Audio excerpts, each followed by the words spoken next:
நல்ல லாபம் தரக்கூடியது நாட்டுக்கோழி தாங்க. வெள்ளை கழிச்சல் அப்படின்னு வந்தாவே இம்முட்டன் பாக்டீரியல் இதுதாங்க அந்த இம்முட்டன் அப்படின்றது. தருமபுரி பொறுத்தவரை ஹோல்சேல் மார்க்கெட் தாங்க. நீங்க யாரும் பண்ணாத விலைக்கே நான் உங்களுக்கு பண்ணித்தரேங்க. கோழிக்கு வரக்கூடியது 3 பிரச்சனை தாங்க. ஒண்ணு சளி, 2வதா கழிச்சல், 3வதா வைரல் ஃபீவர். இப்ப இது எல்லாம் இந்த குஞ்சுகள் எல்லாம் என்ன ரகங்கள் சார்? இதெல்லாம் இது முட்டைக்கோசரம் வரக்கூடிய சிறுவடை, அதாவது சுனாலி இனங்கள்னு சொல்லுவோம். இங்க போனா நாட்டுக்கோழி கிடைக்கும் அப்படின்றவங்களுக்கு ரெகுலர் சப்ளைவே நாட்டுக்கோழி கொடுக்க முடியாது. அந்த அளவுக்கு மக்கள் உங்களை தேடி வர ஆரம்பிச்சிருவாங்க. நம்ம ஒரு 1000கணக்கா கோழிகள் பண்ணும்போது கண்டிப்பா இதுல லட்சக்கணக்கில் வந்து மாதேஷுங்க. என்னுடைய ஃபார்ம் பாத்தீங்கன்னா தருமபுரி டிஸ்ட்ரிக்ட்ல அமைஞ்சிருக்கு. தருமபுரி டு ஒகேனக்கல் போற வழியில ஜெயம் காலேஜ் அப்படின்ற இடத்துல என்னுடைய பண்ணை இருக்குங்க. இப்ப நாம பாத்தீங்கன்னா எங்க நாட்டுக்கோழி எல்லாமே இன்குபேட்டர் மூலம் பண்ணக்கூடிய அடக்காக்கக்கூடிய பெருவடை இனங்கள், சிறுவடை இனங்களை பண்ணிட்டு இருக்கோங்க. சரி, இப்போ வந்து பெருவடை தான் ஃபேமஸா இருக்கு. பெருவடை உங்ககிட்ட கிடைக்குமா? இன்குபேட்டர் மூலம் பண்ணக்கூடிய அசல் பெருவடை இனங்கள் நம்ம கிட்ட கிடைக்குங்க. பெருவடை இனங்கள்லாம் பாத்தீங்கன்னா இதுக்கு முன்னாடி மயில்காகம், செங்குரி நிறைய ரகங்கள் இருந்ததுங்க. அதெல்லாம் இப்ப காலப்போக்குல இல்லைங்க. இன்குபேட்டர் மூலம் தாய்கோழிகளை வச்சு நம்ம ஒரு 1000ல இருந்து 2000 பெருவடை கோழிகள் வரையும் நம்ம ப்ரொடக்ஷன் பண்ணிட்டு இருக்கோங்க. நல்ல தரமான பெருவடை கோழிகள் வேணும் அப்படின்றவங்களுக்கு நம்மளை கான்டாக்ட் பண்ணா அது உங்களுக்கு பண்ணி கொடுக்கலாங்க. அதாவது இப்போ நம்ம ஒரு பெருவடை சிக்கு, ஒரு மாத சிக்கு வாங்கி வளர்த்தணும் அப்படின்னா ஒரு 3 மாதத்துல 2.5 கிலோ வந்துருக்கு. நம்ம ஒரு 6 to 8 மாதம் வளர்த்தனாவே 3 கிலோ வரையும் பெருவடை இனங்கள் வந்திருக்கு.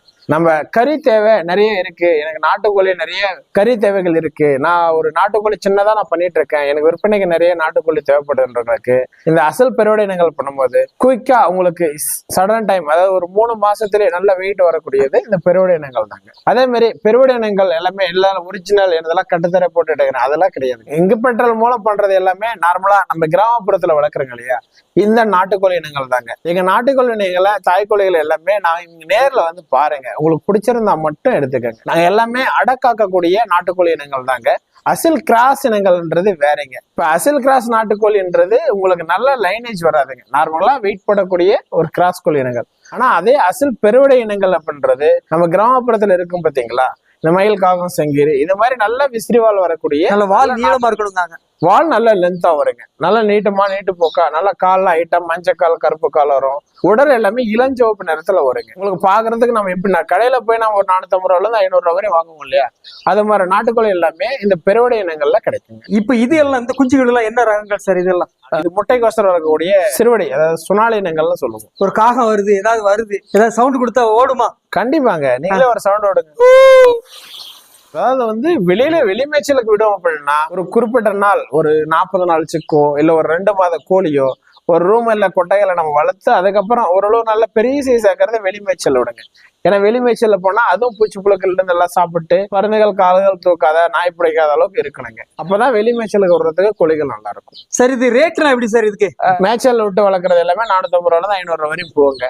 இல்ல ஃபார்ம் முறையில் வளர்க்குறீங்க, பண்ணையிலே நான் வளர்க்குறேன் அப்படின்னா அது 250 ரூபாயில இருந்து 300 ரூபாய் வரையும் போகுங்க. மார்க்கெட் ஹோல்சேல் ரேட்ன்றது அன்னைக்கு காலத்தை பொறுத்துதாங்க. அன்னைக்கு அப்படியே சேஞ்ச் ஆகிட்டே இருக்குங்க. இன்னைக்கு பாத்தீங்கன்னா இன்னைக்கு டே ஓல்டு 60 ரூபாய் வரையும் போயிட்டு இருக்குங்க. நாளைக்கு 45 ரூபாய் கூட வரலாங்க. இங்க தருமபுரி பொறுத்த வரையும் ஹோல்சேல் மார்க்கெட் தாங்க. இங்க யாரும் பண்ணாத விலைக்கே நான் உங்களுக்கு பண்ணி தரேங்க. இல்லைங்க சார், நான் முட்டைக்கோசரம் வளர்க்கணும் அப்படின்னா இந்த முட்டைக்கு அப்படின்னா சிறுவடை தாங்க. இந்த சிறுவடை இனங்கள்லாம் பாத்தீங்கன்னா 16ல இருந்து ஒரு 18 முட்டை வரையும் ஒரு டைம் அடக்கறதுக்குள்ள விடுங்க. நம்ம சிறுவடை இனங்கள்லாம் இன்னைக்கு நிறைய வந்துருச்சுங்க. மைசூர் நாட்டி, காவேரி, B23, நிக்கோபரி நிறைய இனங்கள் வந்துருச்சுங்க. இது எல்லாமே சிறுவடையுடைய ஒரு ஜெனட்டிக் சேஞ்சஸ் தாங்க.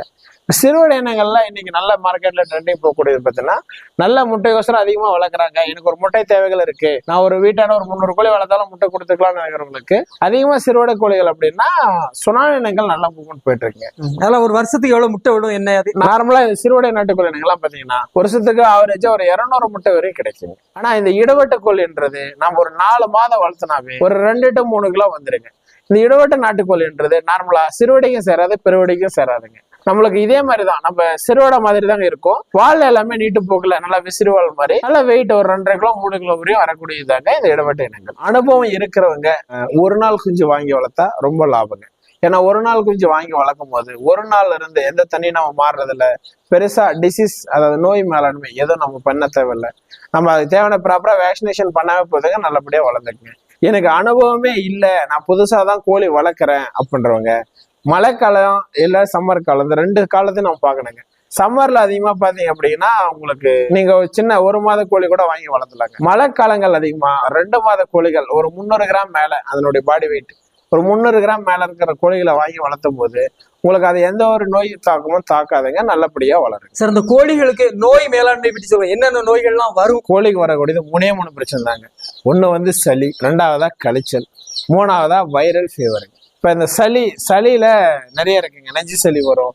அதாவது உங்களுக்கு சவுண்டே வராது, பாக்குறத கோழி நல்லா சுறுசுறுப்பா இருக்கும். நைட்ல பாத்தீங்கன்னா போனீங்கன்னா கோழி அனத்தம், அந்த சவுண்ட் வருங்க. அது வந்து நெஞ்சு சளின்னு சொல்லுவோம். இல்ல அப்படின்னா கொரைசா ஃபார்மேஷன் வருங்க. சளி என்னன்னா கண்ணு மேல எல்லாம் கோத்து அப்படியே கண்ணு வீங்குற மாதிரி வருங்க. அப்படி இல்லை அப்படின்னா மூக்கு வழியாவோ நல்லா தலை ஊதுங்க. அப்போ மூக்கு அழுத்தி பார்த்தாவே தெரியுங்க. சளி சிம்டம்ஸை நம்ம கோழி கூட ஒரு 10 நிமிஷம் அது கூட உட்காந்தாவே தெரியுங்க. ஒரு ஆக்டிவான கோழி, இப்ப அந்த பிளேட்லயே கோழி இருக்குங்க அப்படின்னா சுத்தினே நல்லா ரவுண்டா மேய்ஞ்சிட்டு இருக்குங்க.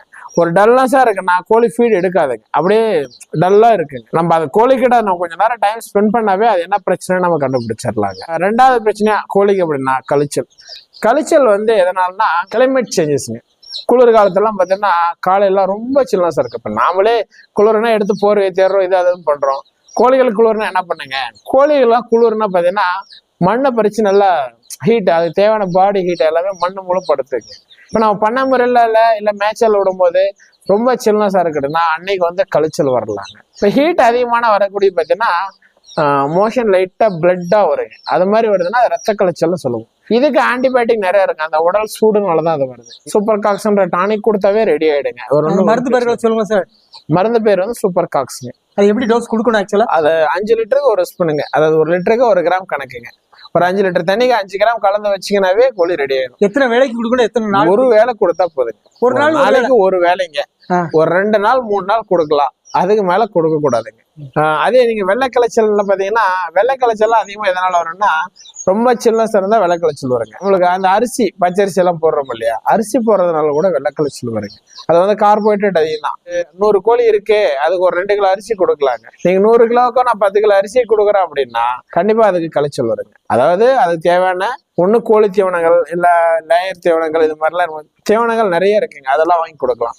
அப்படி இல்லாத நம்ம அரிசி மட்டும் போட்டு வளர்த்தனா கழிச்சல் வரதுக்கு வாய்ப்பு இருக்கு. சாதமா வடிச்சு கூட போடலாம், இல்ல வெளிமேய்ச்சல் விடலாம். பச்சரிசியா அதிகமா கொடுக்காதீங்க, அது வந்து கோழி கழிச்சலை உண்டாக்கும். அதுக்கு என்ன சொல்யூஷன், என்ன மருந்து கொடுக்கணும் சார்? மருந்து வெள்ளை கழிச்சல் அப்படின்னு வந்தாவே இம்முட்டன் பாக்டீரியல், இதுதாங்க அந்த இம்முட்டன் அப்படின்றது. இது வந்து பாத்தீங்கன்னா இது ஒரு மருந்து. பாக்டீரியலுங்க, பாக்டீரியல். அந்த மருந்து, இந்த மருந்து பாத்தீங்கன்னா ஒரு வேளை கொடுத்தா போதுங்க. இப்ப கழிச்சல் இருக்கு அப்படின்னாவே மோஷன் எல்லாமே அங்கங்க பியூர் ஒயிட்டா தண்ணி மாதிரி கழிஞ்சிருக்குங்க. அது மாதிரி டைம்ல இது வந்து 5 லிட்டருக்கு 1 ஸ்பூன் கொடுத்தா போதுங்க. கோழி அடுத்த நாளே தெளிவா இருங்க, எந்த பிரச்சனை. இதுல 1 ஸ்பூன், அதுல 1 ஸ்பூன், அதுல 1 ஸ்பூன், 5 லிட்டர் தண்ணி. 5 லிட்டர் தண்ணி ஒரு நாளைக்கு எத்தனை வேளை? ஒரு வேளை கொடுத்தா போதுங்க. காலையில நான் கொடுத்துட்டேன், நான் மதியமா திருப்பி மருந்து வைக்குமான்ற தேவையில்லைங்க. ஒரு நாளைக்கு ஒரு வேளை மருந்து தண்ணி. ஒரு 3 டேஸ் கொடுக்கலாமா? 2 நாள் 3 நாள் கொடுக்கலாங்க. ஒரு வீட்டுல ஒரு 10 கோழி சும்மா சாதாரண வளர்க்காங்க, அதுக்கு வெள்ளை கழிச்சல் வந்துட்டு, அதுக்கு இந்த மருந்து கொடுக்கலாமா? கண்டிப்பாங்க. இந்த மருந்து கொடுத்தா சடனா எடுத்து எப்படி சார் வாயில கொடுக்கணுமா? அப்படி இல்லைங்க. இப்ப இது வந்து ஒரு 1/2 ஸ்பூன் எடுத்துக்கங்க. ஒரு சின்ன டம்ளர்ல ஒரு 1/2 டம்ளர் தண்ணி எடுத்து மிக்ஸ் பண்ணிக்கங்க. நம்மளுக்கு கோழி இருக்கு இல்லையா, அதுக்கு ஒரு 0.5 ml இந்த மண்ணு லிக்விட் தண்ணி கலக்குறாங்க இல்லையா, அது 0.5 ml எடுத்து கொடுத்தீங்கன்னாவே கோழி ரெடி ஆயிடுங்க. இது கொடுத்துட்டு லிவர் டானிக் ஏதாவது கொடுக்கணுமா? இல்லைங்க, தேவையில்ல, அதெல்லாம் தேவையில்ல. வெள்ளை கழிச்சல் உண்மையில அரெஸ்ட் ஆயிரும். இது கொடுத்தாவே வெள்ளை கழிச்சல். வெள்ளை கழிச்சல் ரொம்ப வருதுல சார், அநியாயத்துக்கு வருது இந்த கிளைமேட்டுக்கு, இந்த குளிருக்கு. இல்லைங்க, அது வந்து ப்ராப்பரா வேக்சினேஷன் பண்ணாதாங்க அது வரும். பண்ண முறையில நான் ஒரு 500 கோழி வச்சுக்கிறேன்றேங்க. குளிர்காலம் அப்படின்னாவே 5 நாளைக்கு ஒரு வாட்டி நம்ம என்ன பண்ணோம், லெசோட்டான்றது ஒரு ஆன்டிபயோட்டிக் தாங்க. அதை வாங்கிட்டு வந்து ஒரு பெரிய கோழியா இருக்கும்போது சின்னதுல எல்லாம் கண்ணுல விட்டுருவாங்க, இல்ல வாய் வழியா நம்ம கொடுத்துருவாங்க. ஆனா நம்ம பெருசாச்சுன்னா ஒவ்வொன்றுக்கிறது நம்ம கண்ணு வழியா விட முடியாது. அது எல்லாமே இந்த ட்ரிங்கர் மூலம் ஆட் பண்ணி நம்ம கொடுத்துடலாம் தண்ணியில. பிறந்த குஞ்சுகளுக்கு வேக்சினேஷன் என்ன சார்? பிறந்ததுல இருந்து என்னெல்லாம் கொடுக்குறீங்க? ஒரு நாள்லயே பாத்தீங்கன்னா நாங்க ஜெட்டா அடிச்சிருவோம். அப்படி இல்லைன்னா தைலோசின் அப்ளிகேஷன் வேக்சினுங்க, அதை நாங்க அடிச்சோம் அப்படின்னா அதனால கொஞ்சம் ஹெல்த்தியா ஆரோக்கியமா இருக்குங்க. அதே மாதிரி ஒரு நாள் இப்ப நான் வேக்சின் அடிச்சு அன்னைக்கு வந்து பாத்தீங்கன்னா ஃபார்மலோட போது லெக்சின் இல்ல செப்லாக்சின்னு சொல்லுவாங்க. ஒரு 1000 கோழி வரும் அப்படின்னா ஒரு 20 கிராம் பாக்கெட்டு ஒரு 10 லிட்டர் தண்ணியில கலந்து வச்சிருங்க. அது எதுக்கு கொடுக்குறோம் அப்படின்னா அந்த கரு கூடி உங்களுக்கு கோழி நல்லா வருங்க. அதாவது முட்டையில இருந்து வரும்போது அந்த கழிவுகள் எல்லாம் வந்து குடல்ல இருக்கு, அதெல்லாம் நீங்கி கோழியோட அந்த கரு வந்து நல்லா சீரா வளர்றதுக்கோசரம் அந்த மெடிசன் கொடுக்குறேங்க. அதுக்கப்புறம் சின்ன ஆன்டிபயோட்டிக் தாங்க. நம்ம ஒரு 3 நாள் 4 நாள் பார்த்தீங்கன்னா நிமோக்ளக்ஸ்னு ஒரு ஆன்டிபயோட்டிக் இருக்குங்க. அது எதுக்குன்னா கொஞ்சம் சத்தா அந்த கரு கூடி கோழி நல்லா ஆரோக்கியமா வளர்றதுக்கு கொடுப்போங்க. 7வது நாள் தாங்க மெயினானது. 7வது நாள் பார்த்தீங்கன்னா F1 ஸ்ட்ரெயின்னு சொல்லுவாங்க. இது வந்து பாத்தீங்கன்னா ஒவ்வொரு கோழிகளா பிடிச்சி அதனுடைய கண்ணு வழியா ஒவ்வொரு டிராப் நாங்க ஆளுங்களை வச்சு டிராப் பண்ணுவோங்க. இது கொடுக்கறதுனால கண்ணு வழியா கொடுக்கறதுனால உடனடியா அந்த வேக்சினோட பவர் பார்த்தீங்கன்னா ரத்தத்து வழியா போய் கோழி நல்லா ஆரோக்கியமா இருக்கும். இப்போ சில பேர் எல்லாமே F1 கொடுப்பாங்க, பார்த்தீங்கன்னா தண்ணி வழியா கொடுத்து கலந்து வச்சுட்டு போயிடுவாங்க. ஆனா தண்ணி வழியா கொடுக்கறத விட ஃபர்ஸ்ட் வந்து F1 ஸ்ட்ரெயின் வந்து கண்ணு வழியா கொடுக்கறது ரொம்ப நல்லதுங்க. அதுக்கப்புறம் பார்த்தீங்கன்னா ஒரு 12-13 நாள்ல லெசோட்டான்னு கொடுப்போம். அது வந்து கண்ணு வழியா ஒரு டிராப்பும் மூக்கு தோர வழியா ஒரு டிராப்பும் 2 டிராப் கொடுப்பேங்க. அப்படி கொடுக்கும் போது பாத்தீங்கன்னா உங்களுக்கு நல்லா இருக்கும். இந்த 14 நாள் அதாவது 12 to 14 கொடுக்க முடியல, அது வந்து இந்த ப்ரோன்கில் ஐபிடின்ற கம்பெனி நல்லா இருக்குங்க. கோழிக்கும் ஆரோக்கியமா எந்த ஒரு பிரச்சனைகளும் விதைக்கிறது இல்லைங்க. இப்ப நம்மளுக்கு கோழி ஒரு 2வது வாரம் ஒரு நாள்ல இருந்து பார்த்து வரோம், 2வது வாரத்துல தான் மேக்சிமம் கழிச்சல் ஸ்டார்ட் ஆகும். இப்போ வந்து பாத்தீங்கன்னா இந்த ப்ரோன்கில் ஐபிடின்றத கொடுத்தீங்க அப்படின்னா உங்களுக்கு கோழி கழிச்சல் பிரச்சனை அவ்வளவு சீக்கிரம் வராதுங்க. அதுக்கப்புறம் நீங்க நார்மலா அதுக்கான தீவன முறைகளை கொடுத்துட்டு வந்தாவே ஒரு 20 to 25 நாள்ல லெசோட்டாக்கு மேல எல்லாமே தண்ணி வழிதாங்க. இப்போ நீங்க எல்லாமே ஒவ்வொரு கோழி பெருசாயிடும், ஒரு 100 கிராம் 200 கிராம் சைஸ் வந்துருங்க. அப்போ வந்து பாத்தீங்கன்னா கோழி பிடிச்சி நம்ம பண்ண முடியாது. அந்த டைம்ல வந்து பாத்தீங்கன்னா தண்ணி வழியா அதுக்கு லெசோட்டா கொடுக்கலாம். அதுக்கு மேல ஃபியூச்சர்ல நீங்க அதனுடைய பேரண்ட் வளர்க்குறத பொறுத்தாங்க. இல்லைன்னா ஒரு மாசம் அப்படியே மேட்சல் விடுறவங்க உள்ள வந்து அடையுது, எந்த பிரச்சனையும் இல்லைன்றவங்க ரெகுலரா ஒரு 20 நாளைக்கு ஒரு வாட்டி லெசோட்டை கொடுத்துக்கலாம். இல்ல நான் பேரண்ட்டை வளர்க்குறேன் அப்படின்றவங்க ஒரு 35 நாள் ஒரு 300 கிராம் வெயிட் வச்சுன்னா ஃபவுல் பாக்ஸ் ஒரு இன்ஜெக்ஷன் ஒன்று போடலாங்க. ஃபவுல் பாக்ஸ்ன்றது அம்மை தடுப்பூசி தாங்க. அம்மை தடுப்பூசி, அம்மை வராது இருக்கிறதுக்கு. இல்ல தடுப்பூசி போடாதுன்றவங்க பவுடர் கூட கொடுக்கலாங்க. அதுக்கு நிறைய அந்த தூஜா லிக்விட் எல்லாம் இருக்குங்க. அதனால தண்ணி வழியே கடந்து கொடுத்தாவே அந்த அம்மை பிரச்சனை எல்லாம் உங்களுக்கு வராதுங்க. அதுக்கப்புறம் பாத்தீங்கன்னா நம்மளுக்கு 2 மாதம் தாங்க. 2 மாதத்துக்கு மேல R2VK அப்படி 75 நாள் அது ஒரு சார்ட்டே இருக்குங்க. அது வேணா நம்ம கிட்ட பர்ச்சேஸ் பண்றாங்க இல்லையா, அவங்களுக்கு நாங்க கேளுங்க, உங்களுக்கு வேணும்னாலும் வாட்ஸ்அப்ல நான் உங்களுக்கு அனுப்பிடுறேன். ஒவ்வொரு நாள்ல இருந்து அந்த 120 நாள் என்னென்ன ப்ராசஸ் நம்ம பண்ணணும், என்னென்ன மெடிசன்ஸ் கொடுக்கணும், அது எப்படி நான் பராமரிக்கிற டீட்டெயில் நான் உங்களுக்கு நான் சொல்றேன். மற்றபடி எதனா தகவல் வேணுன்றவங்க கால் பண்ணா கூட அதை நாங்க சொல்லுவோம். இந்த கோழி பண்ணை பேஸ் பண்ணி நல்ல வருமானம் எனக்கு வேணும் அப்படின்றவங்க நாட்டுக்கோழி வந்து ஈஸியா நம்ம வளர்த்துக்கலாம், அடக்காத்து நம்ம மேன்பாடு உற்பத்தி பண்ணிக்கலாம், கறி தேவைகளும் கொடுத்துக்கலாம். நாட்டுக்கோழி வந்து விற்பனை வகையிலும் சரி லாப வகையிலும் சரி கண்டிப்பா நம்மளுக்கு நல்ல லாபம் தரும். நாட்டுக்கோழி ஒரு 300 கோழி சாதாரணமா ஒரு 300 கோழி வாங்கி நம்ம வளர்க்குறோம் அப்படின்னா நார்மலா ஒரு சிம்பிளா ஒரு சின்ன ஒரு கான்செப்ட் தாங்க. பெருவடை இனங்கள் நம்ம வந்து வாங்கி வளர்க்குறோம் இங்கப்பட்ட மூலம் பண்றது அப்படின்னா இங்க ஃபார்ம் ரேட்டு பாத்தீங்கன்னா ஒரு 100 ரூபா வருதுங்க ஒரு நாட்டுக்கோழியோட பிரைஸ் அப்படின்னா, நீங்க எடுத்துட்டு போயிட்டு வளர்த்தும் போது ஒரு 100 ரூபா எக்ஸ்பென்சிவ் ஆகுங்க. ஒரு 4 மாதம் வளர்த்தவே 2 கிலோ வந்துருங்க. நம்மளுக்கு பாதி முதலீடு பாதி லாபம். இப்ப நாம ஒரு கோழி 400 ரூபாய்க்கு அழகா வித்துக்கலாம். கிலோன்னு 250 ரூபா வித்தா கூட 2 கிலோ 500 ரூபா வந்துருங்க. நல்ல லாபம் தரக்கூடியது நாட்டுக்கோழி தாங்க. அதுக்கு நான் ஒரு எக்ஸாம்பிள் சொல்லிடுறேங்க. நாட்டுக்கோழி பாத்தீங்கன்னு வச்சுக்கவே நம்ம ஒரு 100 பீஸ் ஃபர்ஸ்ட் வந்து சாம்பிள் வளர்க்குறவங்க ஒரு 100ல இருந்து ஒரு 300 வளர்க்கலாங்க. இப்போ ஒரு 100 நாட்டுக்கோழி வாங்குறோம் அப்படின்னா நம்மளுக்கு வந்து ஒரு 12,000 ரூபாயில இருந்து 5,000 ரூபாய் வரைக்கும் ஒரு முதலீடு ஆகுங்க. அப்ப நம்ம ஒரு 5,000 ரூபாய் முதலீடு போடுறோம் அப்படின்னா அதை நம்ம ஒரு 3 மாதம் பராமரிக்கிறதுக்கு ஒரு 5,000 ரூபாய் ஒரு 30,000 ரூபாய் முதலீடு ஆகுங்க. இப்போ 100 கோழி வளர்க்குறதுக்கு நம்மளுக்கு ஒரு 30,000 ரூபாய் முதலீடு ஆகுது அப்படின்னா நம்மளுக்கு அதுக்கு மேல பாத்தீங்க அப்படின்னு வச்சுக்கவே ஒரு கோழியே கிலோ ஒரு 350 ரூபா கொடுக்குறோம். 1.5 கிலோ வந்தா கூட 500 ரூபாய் என்ன. அப்போ ஒரு 100 கோழி வளர்க்கும் போதே நம்மளுக்கு 4 மாதத்துக்கு வந்து ஒரு 20,000 வரையும் லாபம் கிடைக்கும். நம்ம ஒரு 1000 கணக்கா கோழிகள் பண்ணும்போது கண்டிப்பா இதுல லட்சக்கணக்கில் லாபங்கள் எடுக்கலாம். ஆனா இதனுடைய லாபத்தை எப்படின்னா முறையான மேய்ச்சல் முறை விட்டு நல்ல பராமரிப்பு முறையில இருந்தா தான் உங்களுக்கு அது கிடைக்கும். மாட்டுக்கொட்டைகள்லாம் போட்டிருப்பாங்க, யூஸ் பண்ணாத அப்படியே இருக்கும். அதுல வாங்கி கோழி விடலாம், தோட்டத்துல விடலாம், களை பிரச்சனைகள் இருக்காது. இது மாதிரிலாம் நிறைய கோழி வளர்க்கலாங்க. தோட்டத்துலன்னு வளர்க்குறவங்க வந்து பாத்தீங்கன்னா ஒரு 300ல இருந்து 500 கோழி வரையும் அதிகமா வாங்கி வளர்க்குறாங்க. பண்ணை முறையில வளர்ச்சி நான் ஹோல்சேலா பண்றவங்க 2000ல இருந்து 5000 வரையும் வளர்த்துட்டு இருக்கேன். இது விற்பனை எப்படி சார் பண்ணுவாங்க, எங்க போய் விற்குது? ஆக்சுவலா பண்ணை முறையில் வளர்க்கும் போது பாத்தீங்கன்னா உங்களுக்கு ரேட் அதிகமா போகாதுங்க.